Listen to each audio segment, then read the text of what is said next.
Good evening. My name is Simmons Bunton. I'm here in Tucson, Arizona, the traditional ancestral lands of the A'adam and the Yaqui.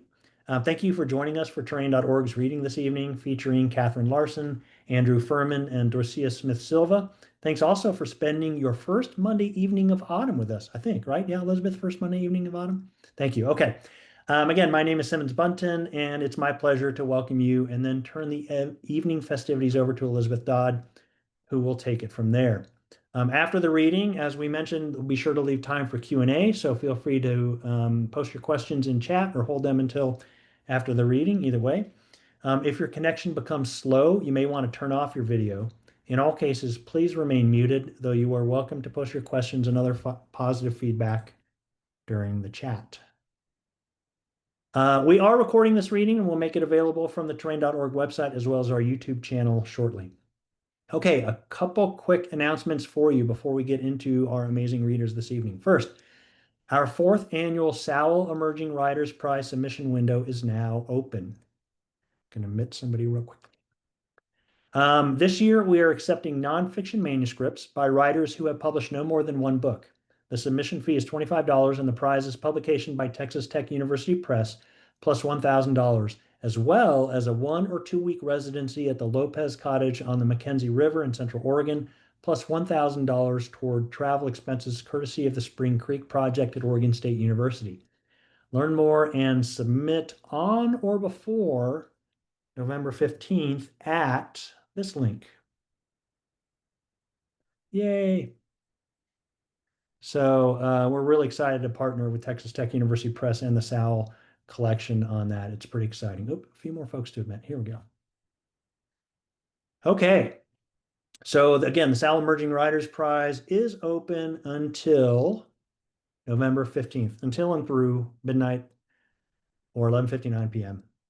Okay, second, our big annual fundraiser is coming up. That's the terrain.org online auction and fundraiser. It's our single largest and most important fundraising event of the year, as it allows us to pay contributors and our readers at events just like this.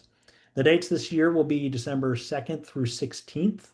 If you would like to contribute an item or an experience to the auction, please reach out to me at sb@terrain.org or co-chair Elizabeth Dodd at elizabeth@terrain.org or just info@terrain.org. Otherwise, please save the date. Let me make sure everybody is admitted here. Very nice. Look at this. I think this might be the most beautiful online audience I've ever seen. Third, and relatedly, a gentle reminder that terrain.org is staffed by volunteers and operates based solely on donations and small grants, but not a lot of those. If you'd like to support our efforts, I encourage you to donate at terrain.org/donate. However, if you want to donate an item or an experience to terrain.org for our upcoming auction, don't use that link. Instead, just reach out to us. And here, I'll type that right now. info@terrain.org will always come to me, unless it's spam, in which case it still generally seems to come to me. Okay, let's admit all of our friends here. Wow, look at this great turnout. You guys are awesome. And I'm not just saying that. It's really true. I have verifiable proof. Okay, now let's turn to tonight's reading, followed by Q&A. I will be posting terrain.org and book links in the chat in support of our readers this evening, so keep an eye out for those. Also, be sure to post your thoughts and questions in chat as we look forward to an engaging conversation following the readings. And finally, thanks again for joining us. Now, on to the reading. Dorsía will read first, followed by Andrew, and then Katherine. But first, let me take a moment to introduce my smart, lovely, and altogether wonderful colleague, Elizabeth Dodd, who, among other things, has hiked the slopes of Mount St. Helens, finding rocks younger and even lighter than herself. That really, by the way, has nothing to do with the reading tonight. I just thought it was kind of cool because I was up on the Pumice Plain with Elizabeth back in 2015. I think it was 2015, 35 years after that famous eruption. And it's an experience I will always treasure. Okay, speaking of treasures, Elizabeth is the author of the nonfiction collection Horizons Lens, In the Mind's Eye and Prospect, as well as the poetry collections Archetypal Light and Like Memory Caverns. With Derek Sheffield and yours truly, she is also the editor of Dear America, Letters of Hope, Habitat, Defiance, and Democracy, a terribly important anthology today more than ever, alas. And Elizabeth is also terrain.org's nonfiction editor, for which I am both grateful and blessed. So Elizabeth, dear, please lead us into that good night. Simmons, do not go gentle into that good night, although you are a gentleman at all times. Welcome, everybody. I'm so glad that you are here this evening. It is true what Simmons says. This is a great audience. I'm very grateful to have you here from so many different time zones across this planet.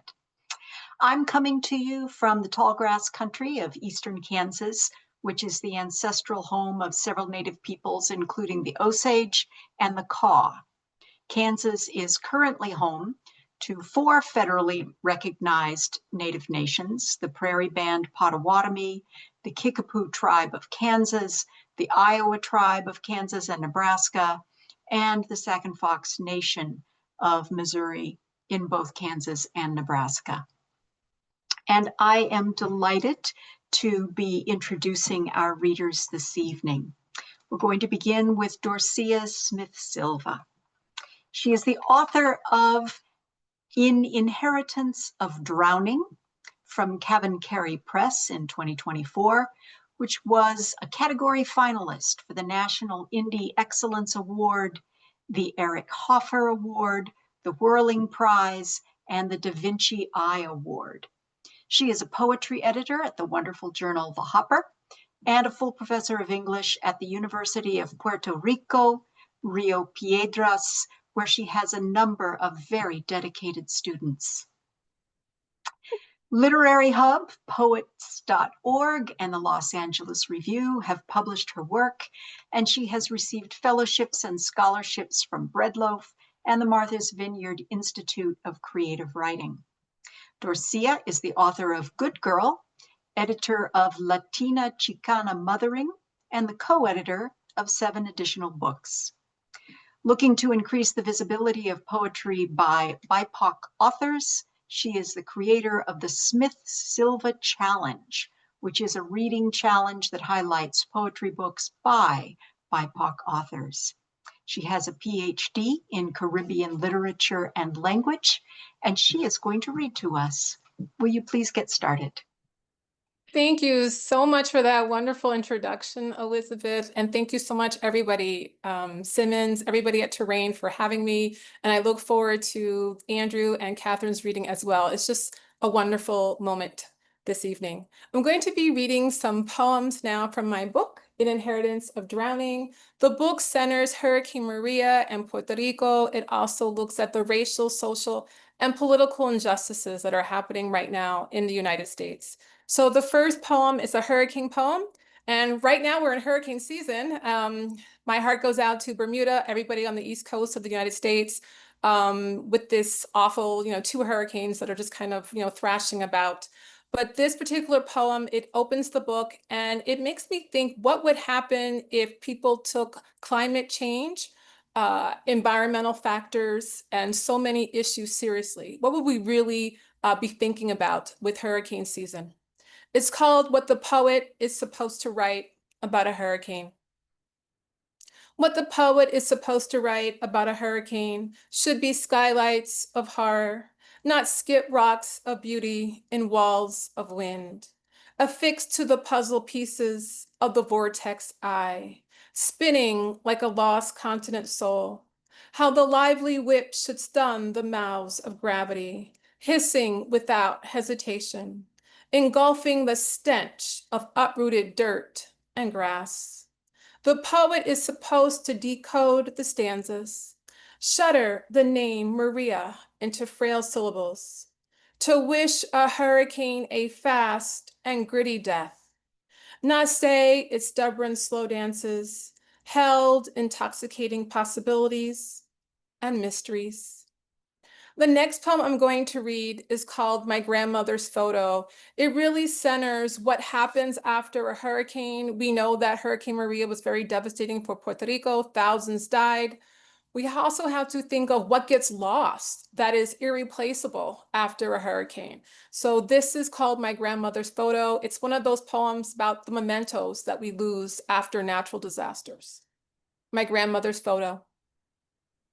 She smiles in black and white, cotton pleated dress with a thick belt.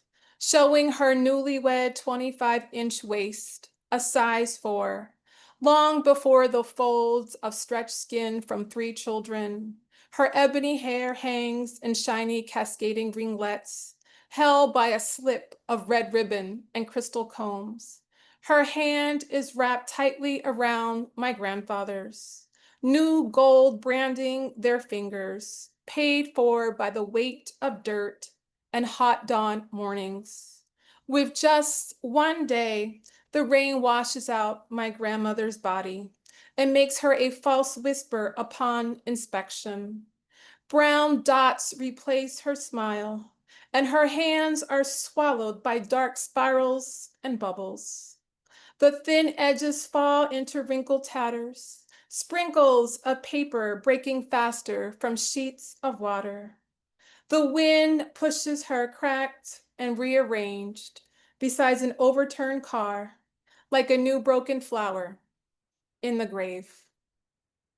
And the next poem I'm going to read is called The Bee. Sometimes we don't think about the insects that get affected after Hurricane Maria. And I wrote this poem after Hurricane Maria when I noticed that the bees were displaced. And there was one particular bee that was trying to pollinate my brassiere that was hanging outside because we had no water, we had no electricity, so I had to wash everything by hand. So this poor bee was really at work trying to pollinate my brassiere. And I thought, this poor thing is so disoriented. There's nothing there for you.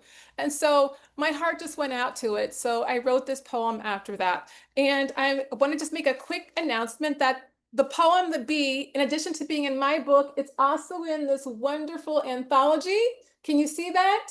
Okay, this is called The Nature of Our Times. It's a wonderful book, by the way, over 300 pages of just beautiful, beautiful poems centering the environment. So this poem is called The Bee. After Hurricane Maria, you spin in a daze, punch drunk from the fetid fumes of the generator. But you have made a decision to eat, live.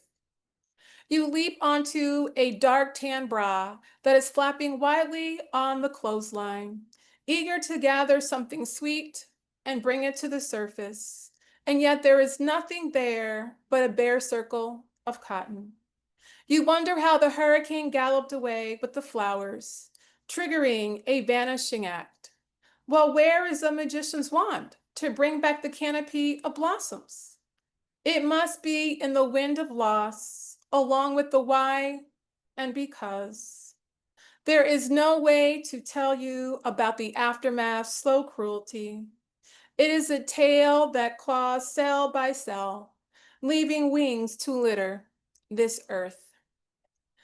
And the next poem I'm going to read, it was not in my book because it was published afterwards, but it does center Puerto Rico and Hurricane Maria. It really looks at the aftermath. If you go back to 2017, Puerto Rico was in desperate need of food, water, supplies, and a current administration, which we will not name, just gave paper towels. So I wrote this poem in response to that, because what happens when you need FEMA, you need assistance, and the government refuses to really provide assistance to those that need it. It's called Puerto Rico as Non-Erasure. And if you're looking for this poem, it appears in Split This Rock. Puerto Rico is non-erasure. Survival occupies us with our blank shopping carts next to blank shelves. We grow desperate because spaces are blank. A hurricane that leaves a bitter taste as stores carry bare wrappers and blank sympathy. To brace for the blank light that is lined with a blank canvas of green. The thought of paying for a generator is a surplus of blank pockets.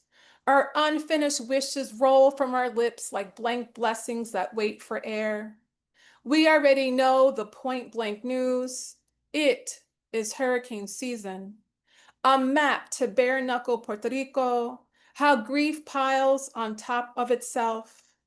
It is not enough to have a blank promise. So we cut away the US blanket of support that is transparent like blank paper. During such times as this, we pull apart the blank spaces until those blank stars fill and return to our ocean. Blank shopping carts next to blank shelves. Spaces are blank. Bare wrappers and blank sympathy. Brace for the blank lights, a blank canvas of green, blank pockets, blank blessings that wait for air. Point blank news, bare knuckle, Puerto Rico, blank promise, US blanket of support, transparent like blank paper. Pull apart blank spaces until blank stars fill and return our ocean. Blank shopping carts, shelves, spaces, wrappers, sympathy, light, canvas of green, pockets, blessings, news, Puerto Rico, promise, paper, spaces, until blank stars fill ocean. Blank shopping carts, shelves, blank spaces, sympathy, light, blank canvas of green, blank pockets, blessings, paper, promise until blank stars fill, blank spaces of green, blank pockets, paper, promise until blank stars fill. The next poem I'm going to read appears in Terrain. It's one of my favorite poems, and many people love this poem because it is just really thinking about the positivity of life and the color green. Whenever I think of just trying to have moments of positivity, I like to go outside and just center myself in, nature, trees, grass. So this is called G is for Greenhood, and I thank Terrain for publishing this lovely poem.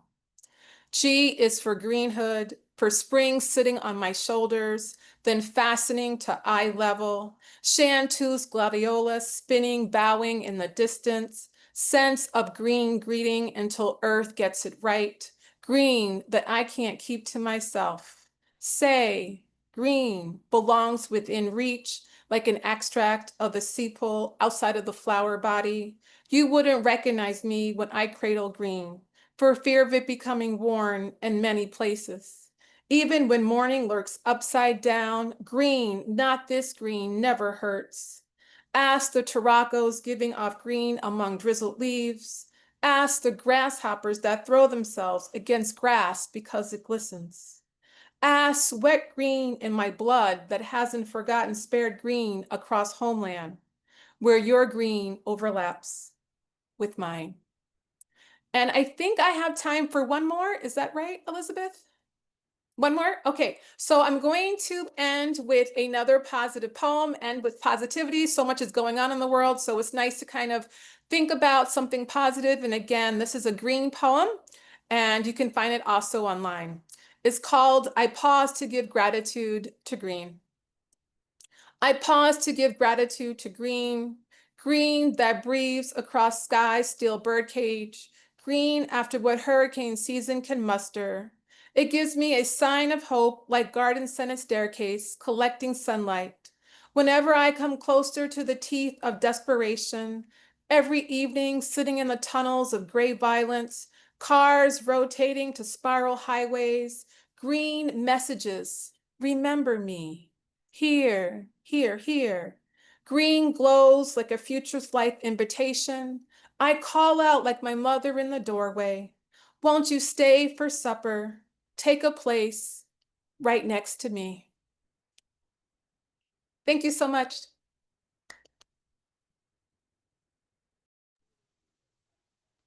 Dorsía, thank you so much for that wonderful reading.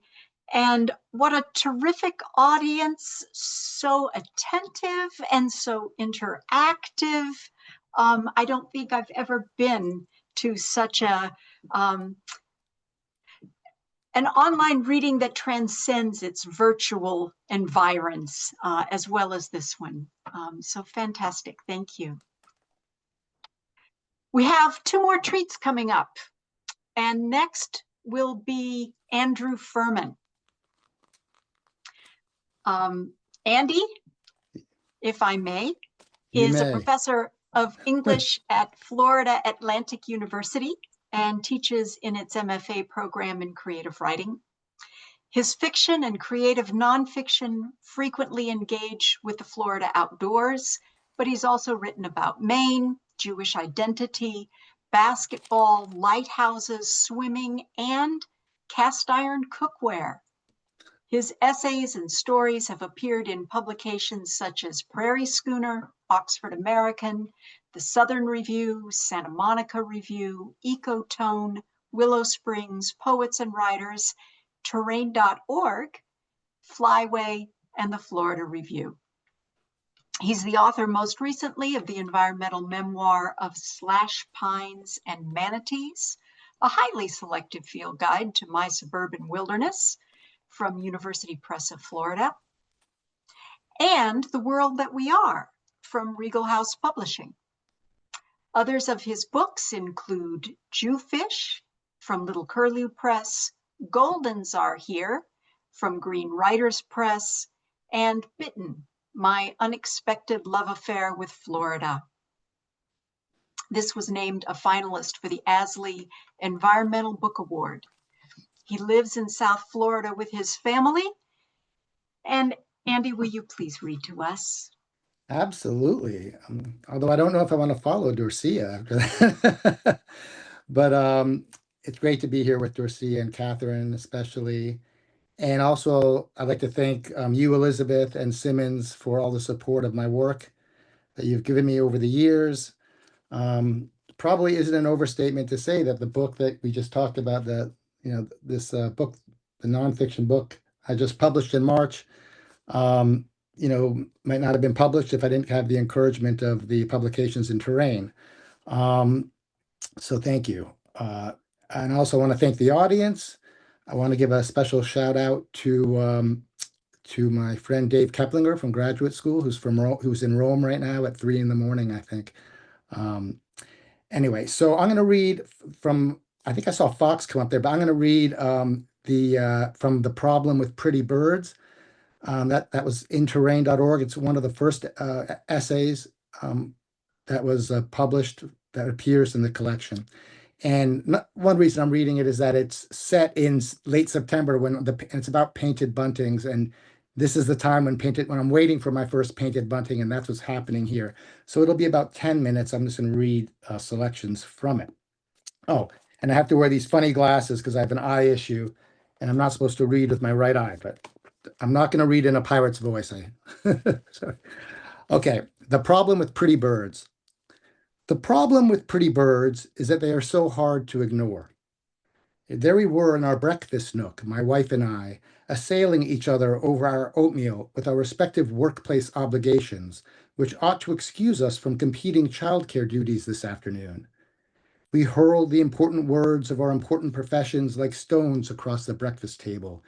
Mediation, office hours, deposition. I knew pretty early on that I was going to lose this particular battle, mediations and depositions, whatever the heck they are exactly, taking precedence over office hours, which I could cancel. But I wasn't ready to give up so soon. It was a bad mood that I was nursing, which I intended to nurse for at least a few more aggrieved sentences.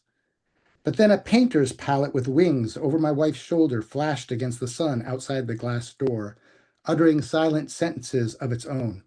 Here I am, it cried, alighting on our bird feeder, jutting its cherry chest and throat. Here I am, it cried, pivoting on its perch, showing off its emerald backpack now, munching millet between its mighty bunting mandibles. Here I am, it cried, dipping its whole royal blue head back inside the feeder's mouth for more millet, seed hulls flowing from its beak like something molten as it emerged. A male painted bunting, first of the season.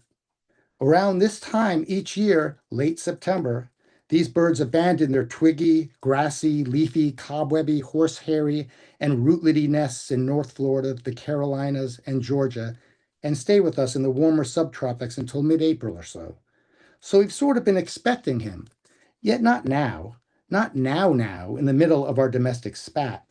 I wasn't feeling cherry or emerald or royal blue, for crying out loud. Have they no sense of occasion, these painted buntings? The answer, of course, is no. They don't care a fig about us or our moods, which is another problem with pretty birds. It's nicer to imagine, in the spirit of Emerson and Thoreau, perfect sympathy between the realm of non-human nature and us. Wallace Stevens, however, probably hews closer to the truth about birds and people in his poem of mere being, when he writes, "A gold-feathered bird sings in the palm without human meaning, without human feeling, a foreign song." Though we eavesdrop shamelessly, the birds don't sing for us. Our relationships with them and with most wild creatures are terribly one-sided, hardly relationships at all. Still, it's not like I could exactly ignore this pretty problematic bird outside, over my wife's shoulder.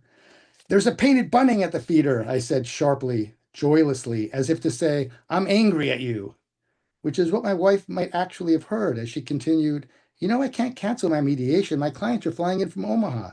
Do you fricking hear what I'm saying, Wendy?"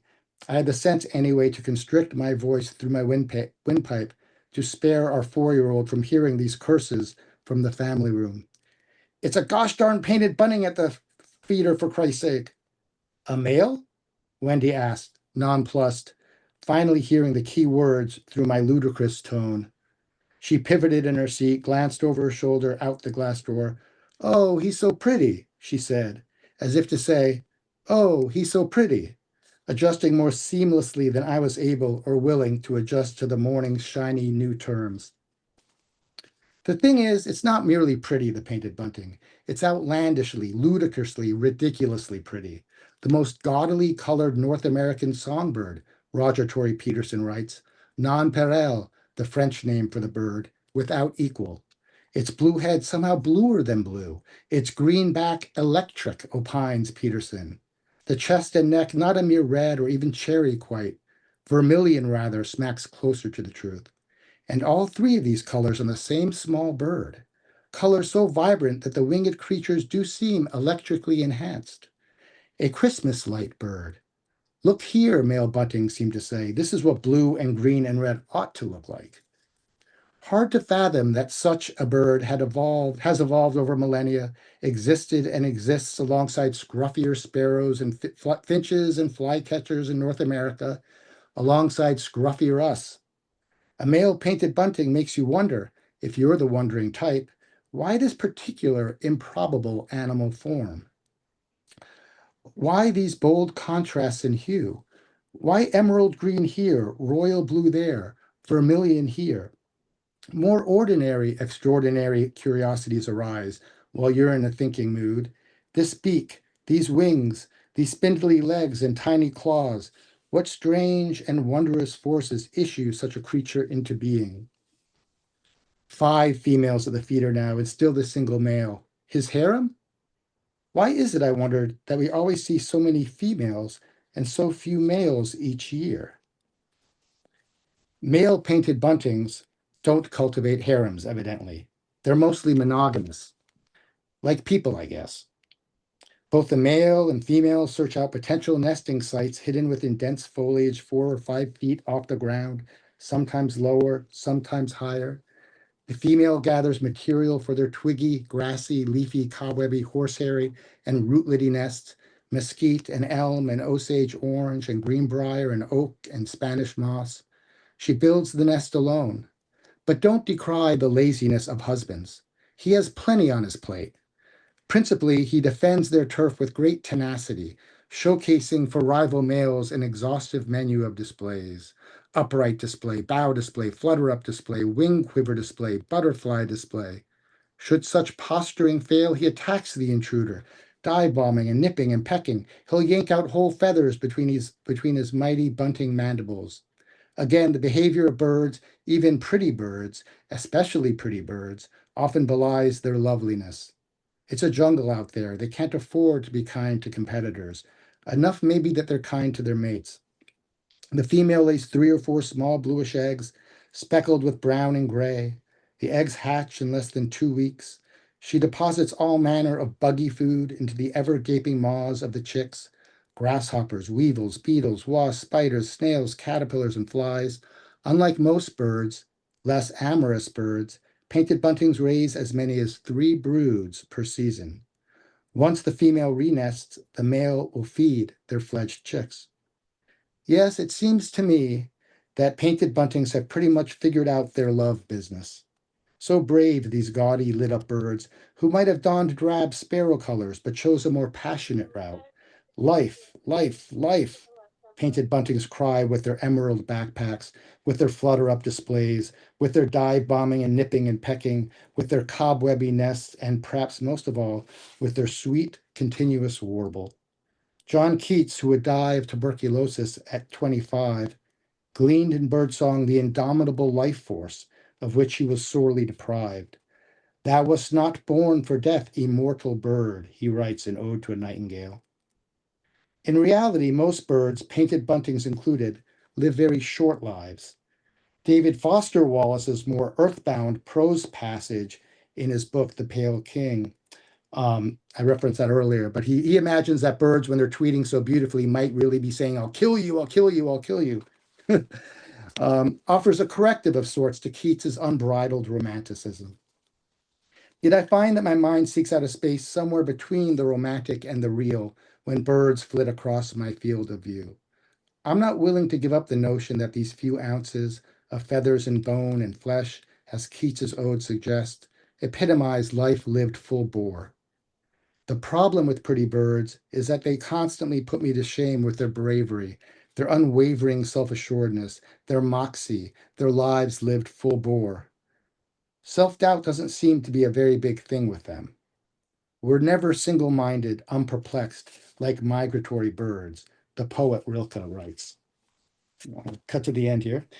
The 5 female buntings this recent harried morning skittered off the feeder eventually, swept up the male below and disappeared into the scruffy firebush and necklace pod foliage. Guess they're finished, my wife said, then sighed. A curious look painted her face. A furrow between her eyes betrayed mild disorientation. The furrow asked, what was it we were talking about? What unpleasant domestic business must we complete this morning? I remembered our business together, our little spat over who would watch Eva this afternoon. I like to say that the glimpse of our first painted bunting male of the season put me in my place immediately, that I stepped up to the rather modest demands of parenthood with alacrity. But I can't quite make this claim. I conceded the argument, but I could have been a whole lot nicer about it. Only now do I wonder whether my insistence on nursing a foul mood over something so small amounted in the end to the vanity I foolishly project sometimes onto pretty birds, whether merlins of my own making loom over all that I hold dear. Only now do I glance back in my mind's eye from the glass door toward the remnants of breakfast on the table, toward our family room, toys strewn all about the rug like leaf litter, toward our small daughter looming over her puzzle, our panic grass and wood sorrel, our cobwebby nest, our fledgling with her ever gaping maw. Thank you.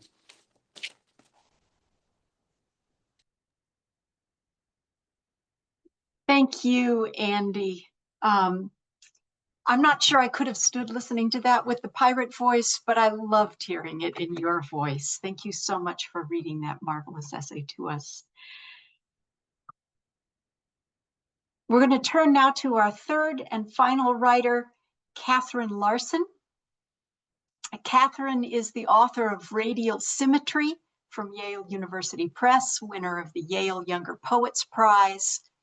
The Speechless Ones, published by Interlinea Press, which received the Vercelli International Civic Poetry Prize, and Wedding of the Foxes from Milkweed Editions.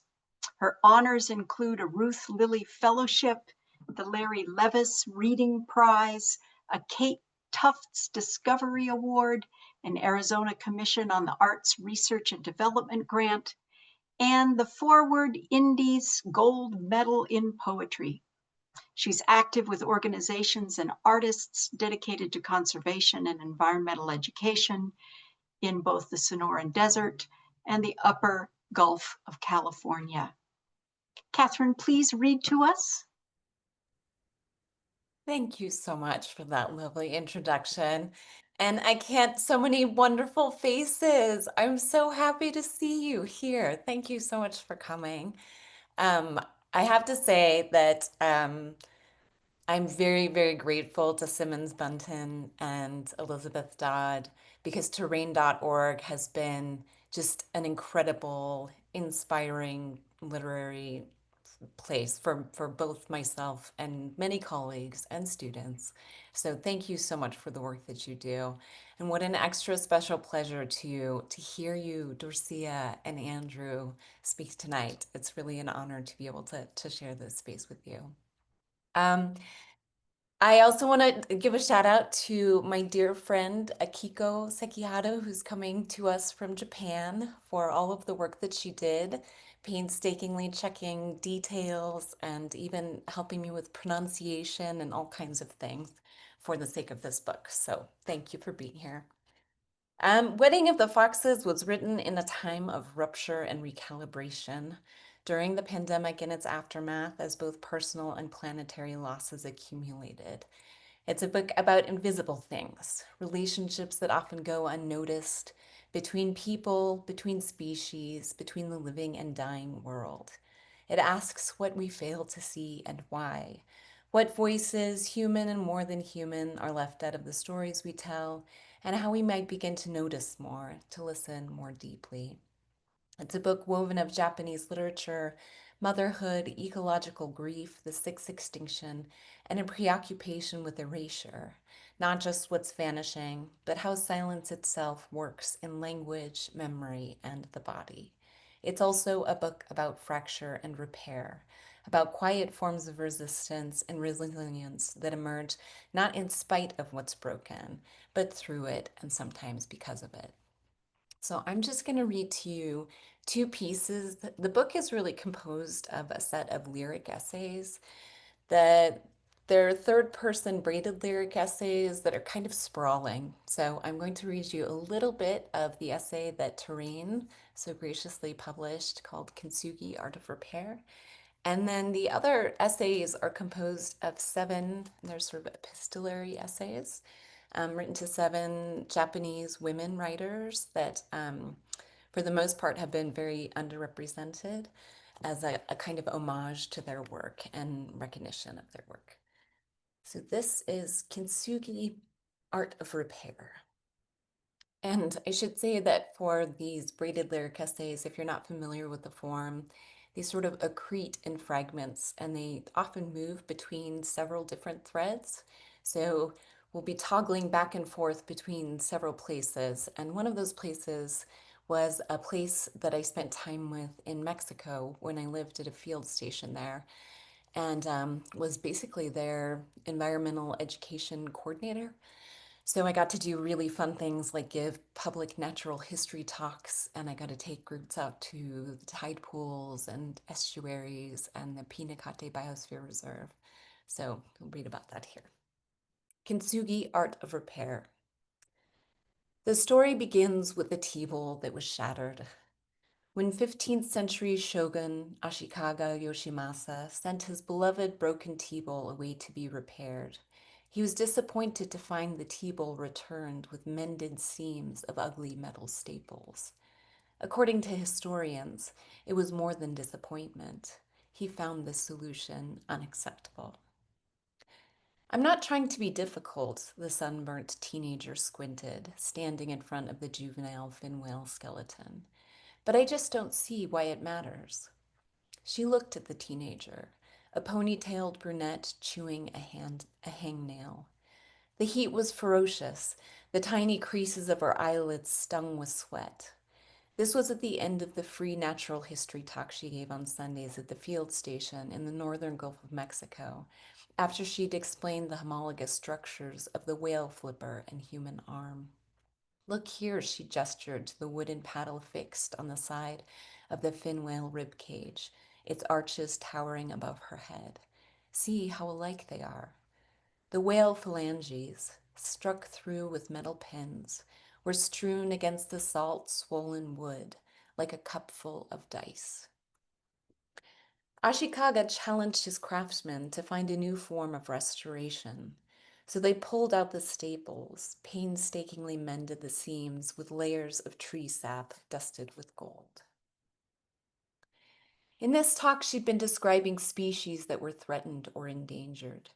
Whale species, and in particular the vaquita, a small endemic porpoise on the verge of extinction. Suppose, the teenager had continued, Suppose we didn't know they existed. If we were unaware of them completely, would it matter, really, if we lost them?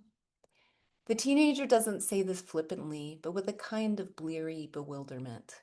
It's the kind of terrifying question, both the significance and the explanation of it, that she will spend her life trying to come to terms with. The tea bowl was again returned to Ashikaga, and the art of kintsugi, or golden joinery, was born, each piece unique, not in spite of, but because of the way it was both broken and repaired. She must have said something to the girl in response, something stark and brittle, though now she doesn't remember. She remembers instead what she wanted to say. The world is full of secret and invisible machinery, our expression and understanding of which are utterly inadequate. She feels them, of course, those threads that link the vaquita to the hedgehog cactus at her feet that's tossing its fuchsia blossoms at the sun, the threads that tie herself to this strange girl asking her a question she feels entirely unprepared to answer.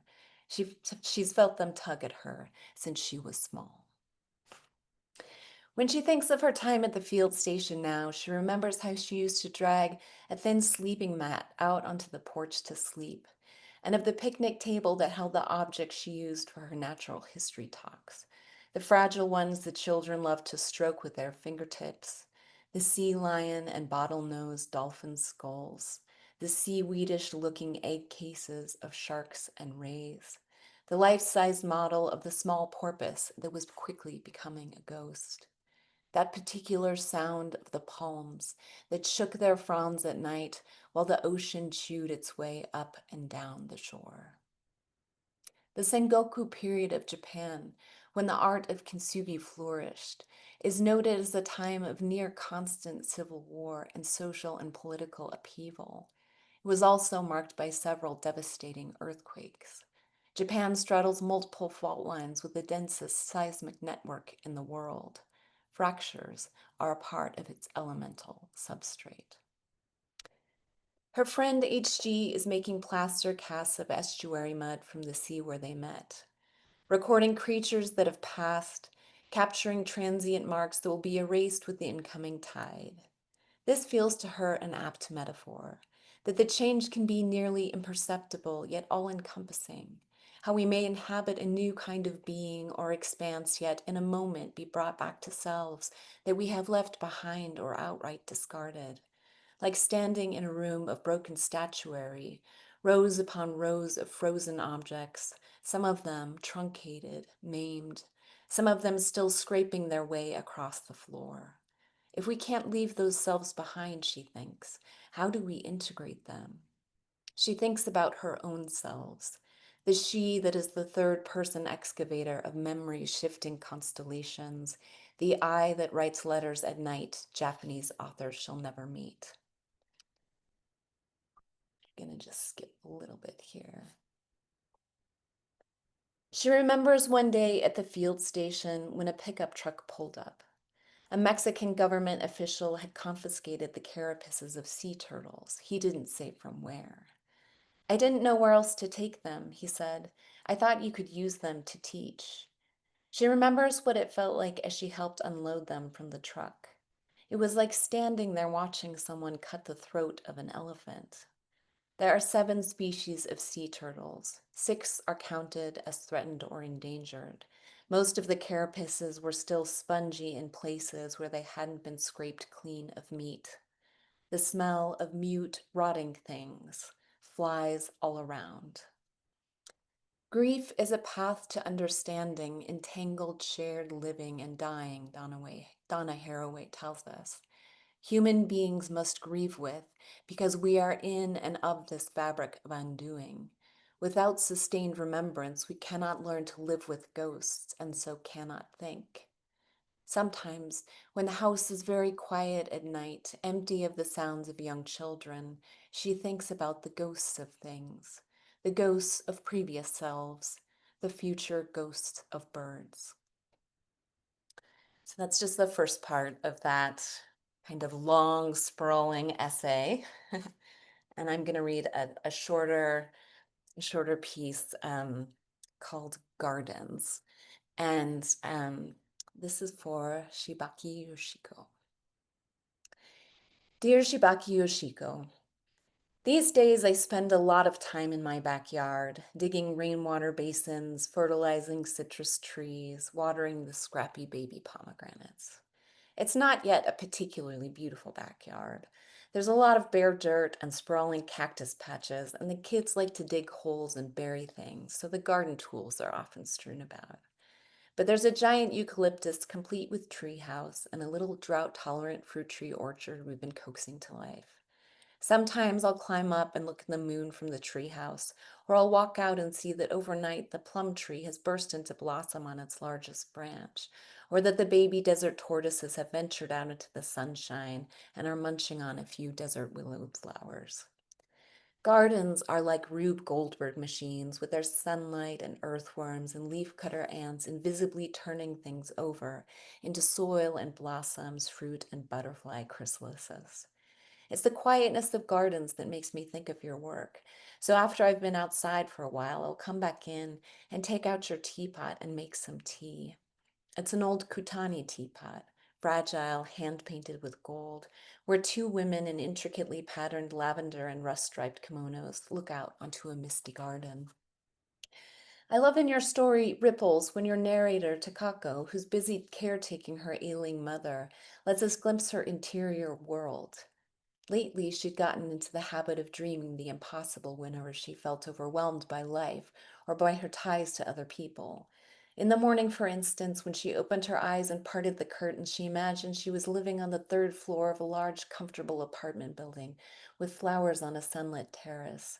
Turning around, she would see a man still asleep in the dark inner bedroom. How wonderful, she'd think. I'm married. Each time I read this story, I'm affected by the moment. Does it echo your own life since you had to leave your studies to support your mother and two younger sisters after your father died? I can't help but wonder how the narrative echoes another question. What allows women to thrive when they feel trapped, especially by the banality of the domestic? Or what allows us to access a sort of resilience in order to at least function within such circumstances? I'm moved by Takako's response to what I imagine would be the sometimes quietly suffocating moments of a life bound by familial obligation. She, quote, dreams the impossible. I'm not sure I would say it's a lonely task to find one form of resistance, mostly because I think it's a necessary thing, so maybe loneliness is just part of the equation. But I know what it means to find in the mundane routine of everyday life some kind of encouragement. The gentle insistence of someone reminding you, look here, it's important to realize that there are many ways of being in the world, that you have a choice. Which has to do with the second part of what I love about the story. When the real estate agent shows up at Takako's house and tells the family that he's tracked them down to pay them for a parcel of land the deceased father had purchased years before. You were brilliant to make it both ordinary and unexpected, and your writing is seamless. We understand it wasn't the agent's job to find the family. And you make it clear that had he not done so, they would most likely have never known about the land or its value. It's in this act that the title of the story, Ripples, begins to resonate. Because even though Takako's family gets greedily caught up in the windfall of the land sale, and to a certain extent even Takako, who earns a meager salary at a university library, is affected, something has shifted for her and for the real estate agent as well. I appreciate when Takako visits the land and is moved by its surprising beauty. She's also moved by the agent's determination to find her family.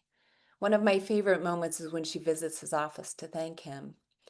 Quote, Takako drew her parcel closer.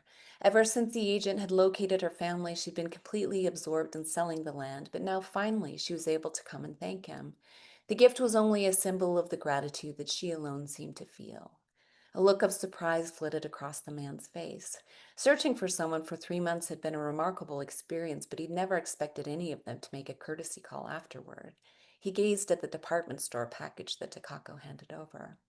He then tells her, it was only my job, but she disagrees. I think what you did was extraordinary. The story has preoccupied me lately because I've been thinking a lot about individual responses that counteract the usual narratives, that in one way or another resist the pressure of conformity and the ripple effects such responses can have, and about our contemporary moment, such a strange and disorienting time for so many reasons, but one of them being the sixth extinction crisis, an issue so colossal and abstract it seems nearly impossible to try and engage with as an individual, much less a species. And yet, I read about a person in Cambridgeshire, England, who was so disturbed by the frantic cries of swifts trying to find nesting spots that had disappeared that he built more than 30,000 swift nesting boxes in his garage. And another person in Oxfordshire who, after realizing hedgehog numbers were plummeting because of private walled-off garden enclosures, created the longest hedgehog superhighway in the world. It's constructed of holes in stone garden walls, tiny staircases and wooden ramps, so hedgehogs no longer have to risk crossing busy roads to roam. There are brides in Hong Kong spearheading efforts to forego shark fin soup as a traditional wedding menu delicacy. The soup is made of fins of sliced from still living sharks that are then tossed back into the sea to drown. And a group of volunteer divers in New Zealand that gets together on weekends to remove ghost nets, lost and discarded fishing nets that trap and kill seabirds and marine life from the sea. There's a scientist in Indonesia, Mahakam River, working with local fishermen to attach acoustic devices to nets that prevent river dolphin entanglements. And a teenager in Delhi so disturbed by a video of a plastic straw being painfully extracted from an Olive Ridley sea turtle's nostril. He's worked tirelessly to eliminate millions of plastic straws in the hospitality industry. Like the real estate agent demonstrates in your story, sometimes extraordinary acts are simply what a person decides to do because they've stopped long enough to pay attention and quietly come up with their own response. Our house and yard have been neglected for decades. As I plant the tuberosa and sage and mesquite trees and set up little apartments for the native bees, I think of the others that will live here next. The people and the yellow-rumped warblers, Anna's hummingbirds, and lesser goldfinches, and how their lives, because of these acts, will be able to intersect. I like thinking that what I plant in this place will likely outlast me.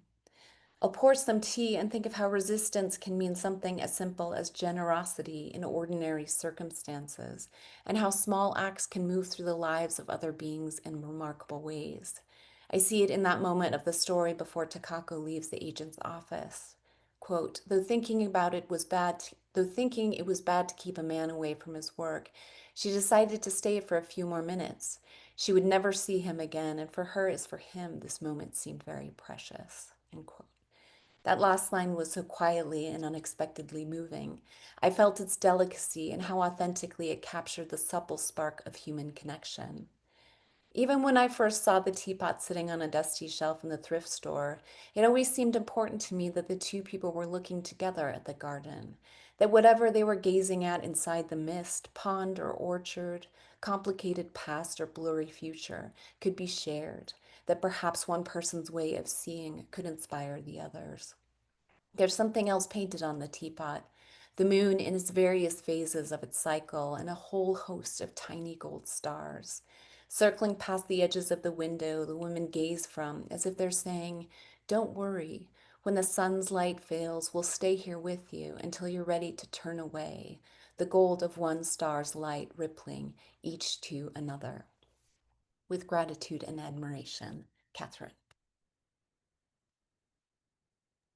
Thank you. And I did want to say, as I'm doing these readings, I'm going to actually show you this teapot. I don't know if you can totally see it. I am telling people, if there's an essay that you love, write to me, and you may be gifted one of these teapots. Ooh. Well, thank you for that wonderful reading, Katherine, and that tantalizing offer. The epistolary world lives. Thank you. All three of you, what a wonderful reading. What a fabulous reading. We have time for conversation. And so Audience, if you have a question that you would like to pose to any of our readers for tonight, you can put it in the chat. You can put up your hand and we'll call on you to ask your question yourself. But I thought I would get started with a question for all three of you. And as I was thinking about tonight and what I know of your work, and in particular, Dorsía and Andrew, I'm also thinking of some other pieces of yours that we've published in terrain.org. In particular, I'm thinking of the most recent publication, What Would Thoreau Do? A Letter to America, which Andrew just published with us recently. And also Dorsía's First Upon Arrival, another poem that we've published in the online journal. So as I was thinking about this evening, I was reminded of the poet Michael S. Harper, who had a fondness for thinking and exploring in what he called the key of both and. And in the work that I've read by all of you, it seems to me that power emerges from juxtaposition, multiplicity, braiding, combining accretion and fracture. And so I'd like to invite any and all of you to talk a little bit about how that kind of both and creative impulse works for you and inside you. So if you would like to talk about how it works for you in imagination, in research, in creation of form, any of those that might appeal to you, please share your thoughts with us.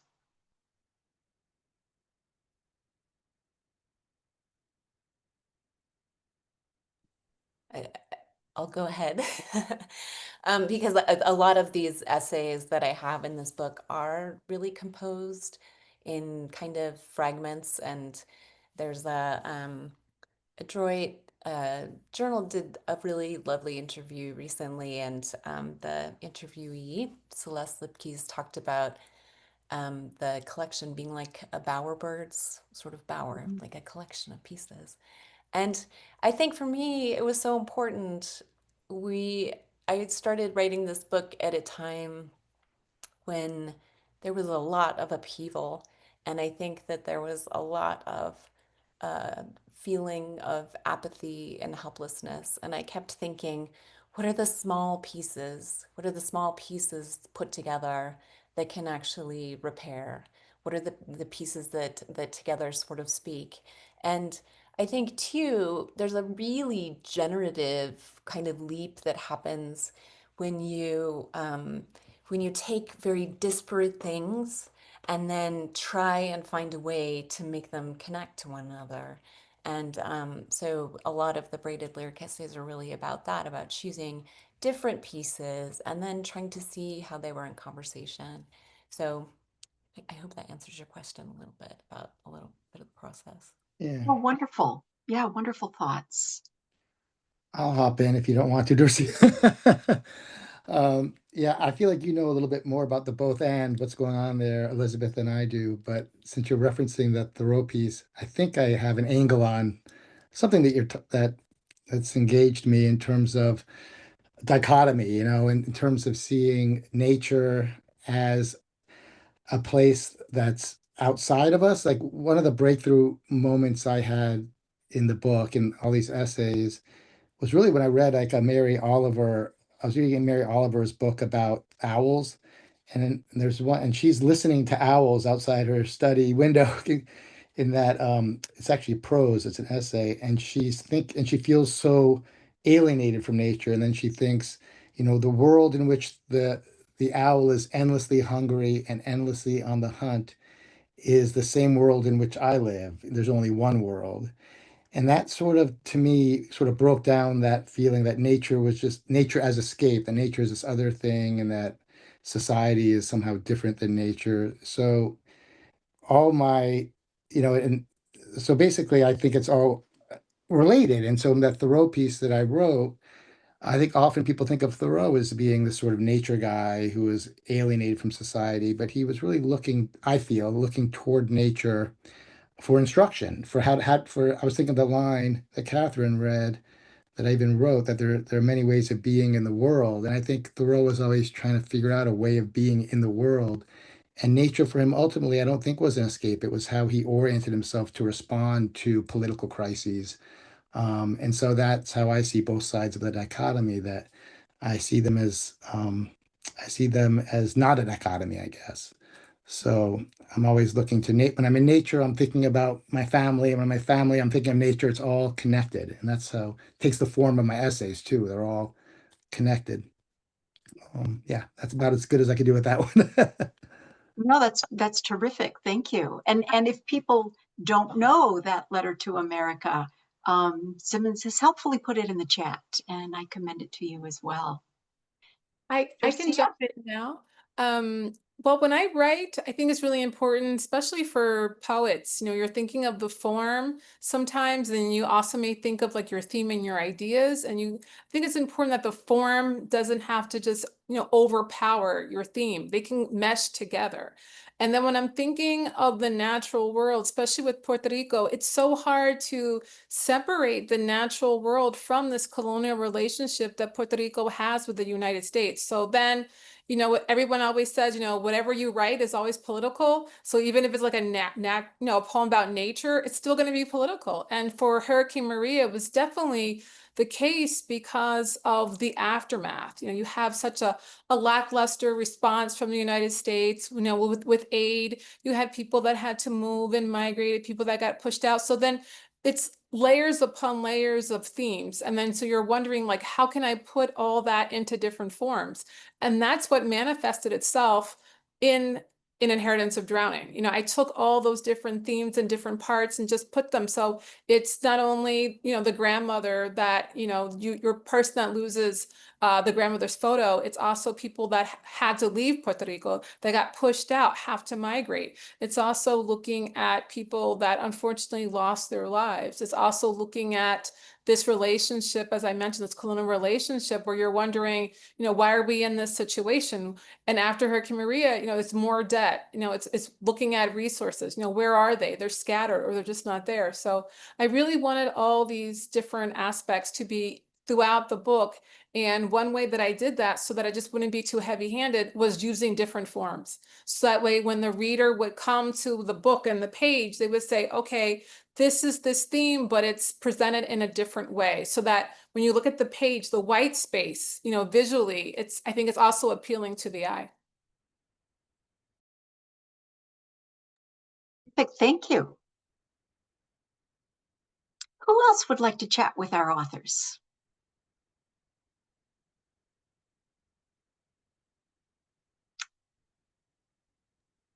There were so many observations in the chat. You may have chatted yourselves out, but sorry, Is it okay if I ask a question? Please do. Okay. I was wondering, for Andrew and for Catherine, can you tell us what you're working on next? Because I would like really to know, Andrew, if you're going to be doing more with the bunting. I found the thing about the bunting and having moxie and being in competition, I found that fascinating. And for you, Catherine, this whole idea about renewal and reinventing,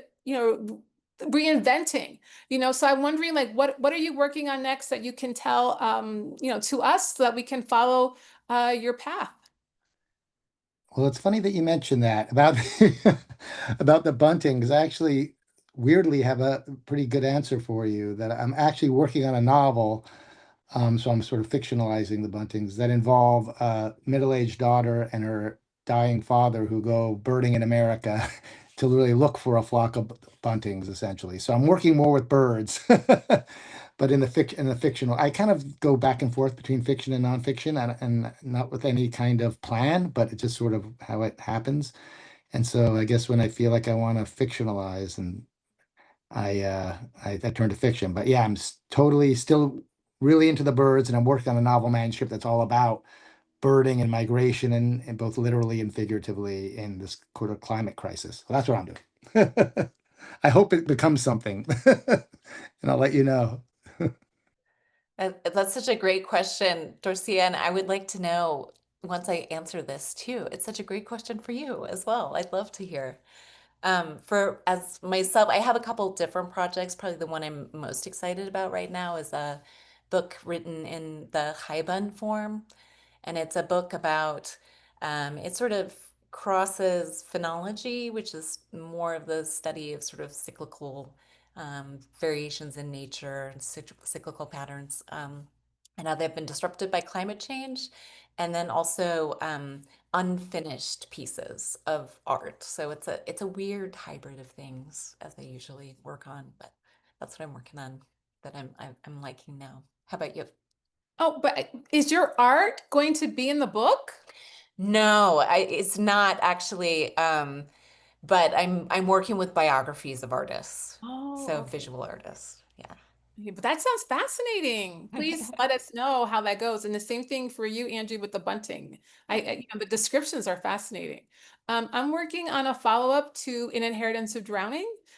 So especially now with so much happening in the world, it's really going to center again climate change, natural disasters, but also this sense of renewal. So there are some positive poems in the book about how we kind of emerge from, all these different kinds of injustices. What are we doing to kind of have this social transformation? So that's what I'm looking forward to for part 2, the sister book to this one.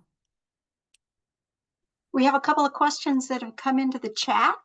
Oh, nice. Martin, do you want to unmute and read yours?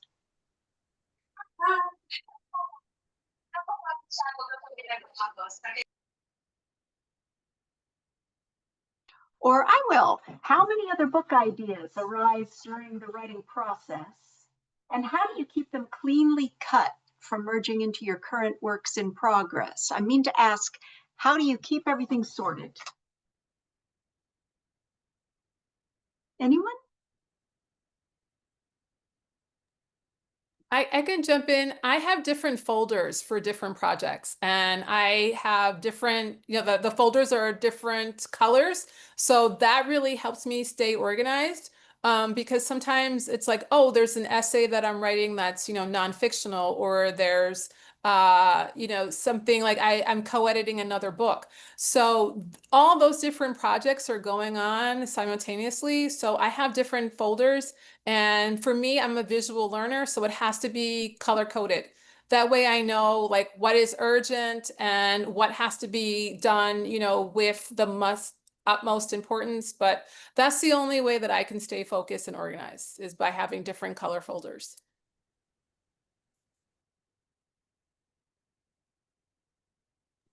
May I ask whether these are folders in the real world or are these folders in your computer?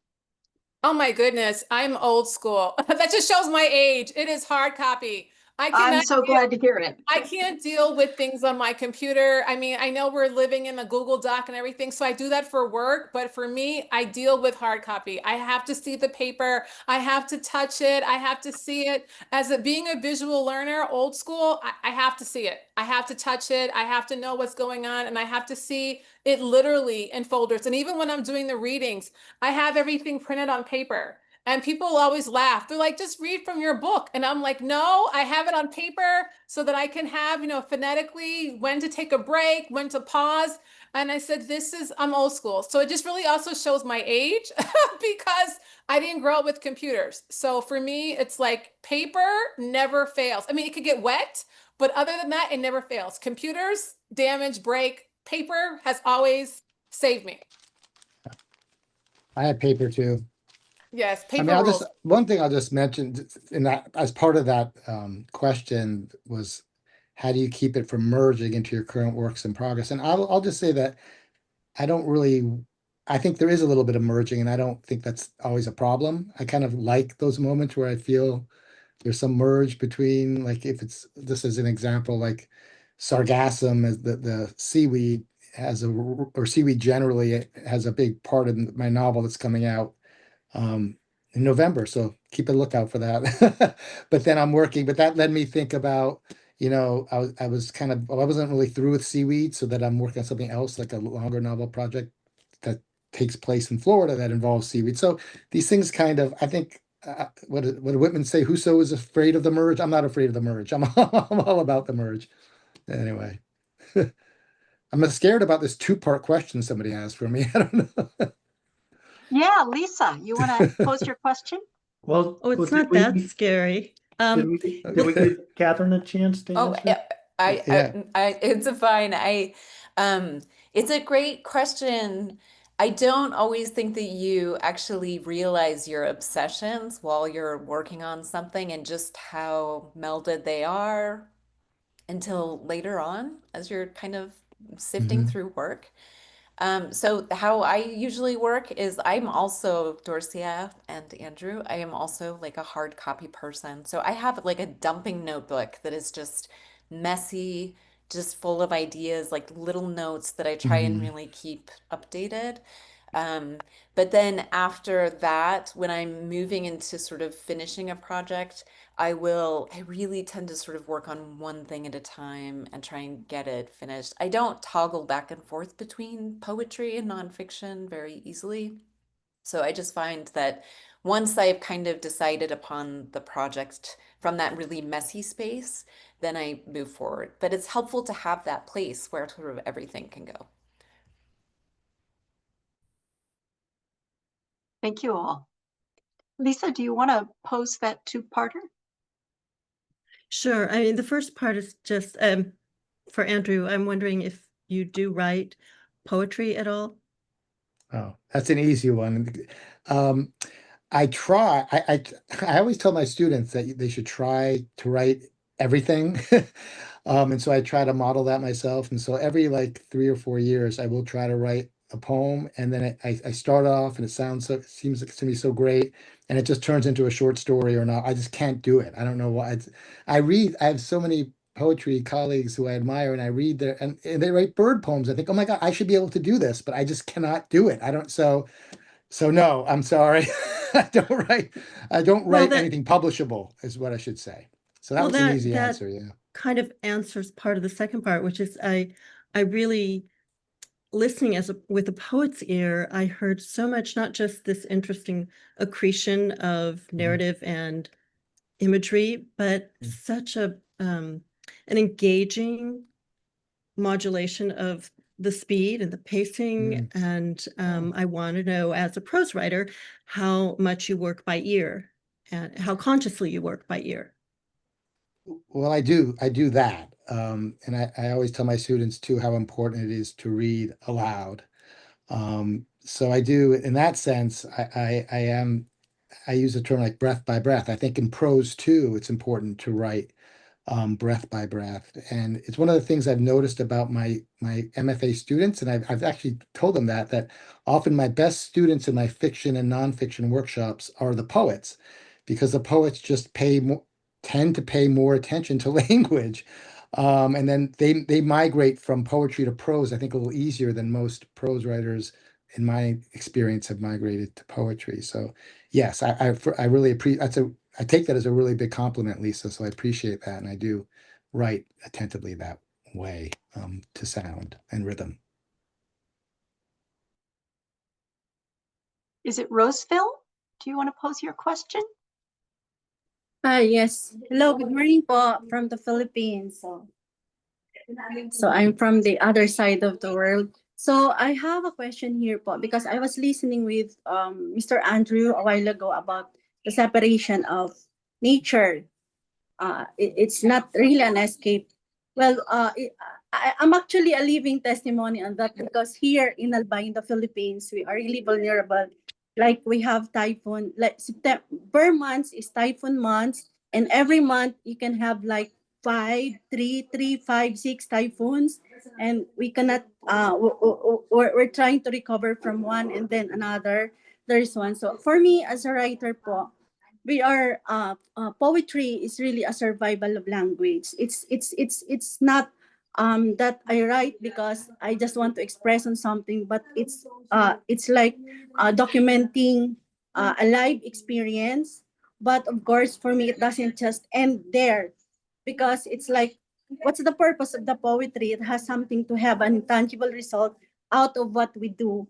It's just something for me. So my question is, how do you see poetry or prose shaping conversation about climate change and survival? Because here I can really personally, we are really feeling it every day in our lives, because the beauty of nature and the danger coexist side by side. So we really are feeling that here. So arts has also a place in that has also a place for the contribution on how to shape this conversation, and will have an intangible result in battling our this kind of disaster. So my question is, how do you see this kind of conversation, like this kind of reading, will shape about this climate change and the survival, especially in a community like ours, po, wherein disaster is always a constant companion? Yeah, well, I'm sure that my fellow writers might have something to say about this too, and they can jump in whenever they want. But since you asked me, I'll say that, yeah, we have a kind of analogous situations here, because in South Florida, we have hurricanes, which are the same. I guess they just go circles in a different direction, but it's the same. That we have the climate is always with us. I mean, it's hard. And one thing I talk about in my introduction is how we try to keep the outside outside and the inside inside, and we always fail in Florida. And the most obvious way we fail is when the hurricanes come through. The other example is palmetto bugs, which you can never keep outside. They always, these big flying cockroaches always just will come inside. But it's just a reminder to me that that when I write about the environment, I try not to romanticize. I think that what I probably read probably romanticizes painted buntings a little bit more than than the whole essay and a lot of my other pieces. So I'm always interested in writing and in knowing whether it's a slash pine or yellow crown nighthare and other natural things, like just the whole cultural history and how things like climate change have affected the migration patterns and the nesting patterns of wading birds. And so that always emerges in the text. And how our own history with the slash pine, for example, it's not just this beautiful tree. We've also enacted all these racial atrocities on trees like that. So I'm always interested in like the full unromanticized version. I hope that partly answers your question, but I don't want to hog all the time here, because I'm sure my fellow writers might want to say something here too. I'll just add the same for Puerto Rico. I mean, we are always thinking about the environment because of hurricane season. It goes from June to November, and we had 2 major hurricanes in September 7 years ago. So it's always centering in our minds, like, oh my goodness, well, I'm sorry, 8 years ago, because it was 2017. So it's always in our minds, like, is something going to happen? Is it going to be a category 4? Because we had 2 major hurricanes within a very short span of each other. And after you go through something like that, you still see the ramifications of that. There are still parts of Puerto Rico that have never been rebuilt. There's still parts waiting for funding. There are still certain gaps. You'll see like, oh, that business used to be there, and you'll just see like an empty spot. And then there are people that were really pushed out. They lost their homes. They couldn't afford to stay. They were pushed out. Whenever the infrastructure, the grid, the electrical, grid is still very weak after Maria. So we go through these cycles here in Puerto Rico where the power will fail, and who suffers from that are normally the marginalized, because without refrigeration, you think, well, there's your food, there's your medication, and the list continues. So it's really hard to separate yourself from nature, to say like, oh, it's only that, when you're constantly, surrounded by it and immersed. So and you also really can't afford to say, well, it doesn't affect me, because it does. And for those people that think like, no, it's just something over there, then, you're really isolating yourself in that sense, because we are living in a place that is very vulnerable to hurricanes. So when I write about all that, I'm keeping all that in mind. And some of my poems, like I said, look at the positivity of nature, but a lot is also, the danger and the beauty, and how sometimes humans, us, we don't help the environment because we think like we're just immune to climate change, like, or climate change isn't really affecting us. You know, these natural disasters are going to happen in other places until it does. So that's what I'm writing about. And I even have a part in a poem that says if we treated nature like kin, if we were in tune to nature, then perhaps we can really turn around climate change and environmental, all these disasters. But, unfortunately, we're not there yet. I mean, and there's been so many people that have, Bill McKibben, I talk to my students about this all the time, who's talked about, now or never, global warming, climate change. And it's like, we're not really there to the point where it's at the utmost, urgent matter that it should be. We all should really be concerned with it. I think that what you said was so important, Roseville, that poetry is survival language, the way we name our wounds and carry memory forward. And that, I mean, in that you sort of answered your question. That's one of the functions that I see in writing and naming it is absolutely about that. And I think that as I worked on this book, Wedding of the Foxes, literally every single essay was meant to answer that question in a variety of ways. And so revolutionary acts of imagination, I think this is one of the ways, right, in which we have to learn to think transdisciplinarily. We have to combine art and science. We have to get ecologists with painters, etc., and architects. We have to think so much more revolutionarily about how we want to build a sustainable future for ourselves. I think we have to redefine failure. And that was part of what I looked at, especially as you're looking at like I'm taking this course on urban environmental education and thinking about how we take ruined spaces, things that places, abandoned buildings, things we think of as sort of ruined and and reimagine them in a way that allows them to be greener spaces again, by connecting communities to those spaces and kind of doing that. Being allowed to grieve. I think that this is one of the essays that I wrote in my book is called Monarchs, the Art of Grieving. And it really is about how we don't have a way to do this in culture and how necessary it is. So it sort of went through everything from monarch butterfly murders to glacier funerals, etc. But having profound and deep ways to grieve so that we can also carry it and move forward. Thinking about acts of resistance, both in sort of individual ways and in community ways, how we define, and that's part of what my essay that I read tonight was about, how we think about interdependence as well, and deep time rather than just being located in this very specific moment, but thinking so much more widely and broadly and deeply. And I think a lot about this new practice called deep mapping, and how much it allows one to build a sense of place by using all kinds of reference to it, and how important that is to name it, to contain its stories, to map it, to have a lexicon of its lived organisms and all of these pieces. So all of these different practices, from architecture to ecology to poetry making, I think are part of these practices, but they have to be done.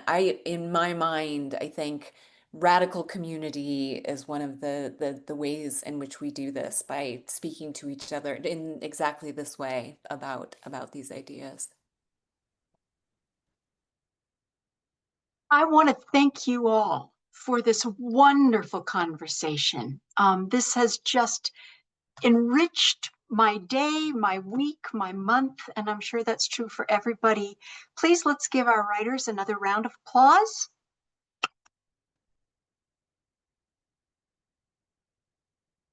Thank you. Thank you all. And thank you, Elizabeth, for leading us here this evening. And again, thanks to Andy and Dorsía and Katherine. What an amazing reading and pairing. When we set these up, you never quite know. I mean, we know all of the readers are going to be brilliant, and they are, but just the conversations we have after and together, how the pieces feed off each other. And this is another stellar evening that way. So thank you all. And of course, to the audience, thanks for joining us this evening. And I hope everyone has a wonderful fall, and thanks.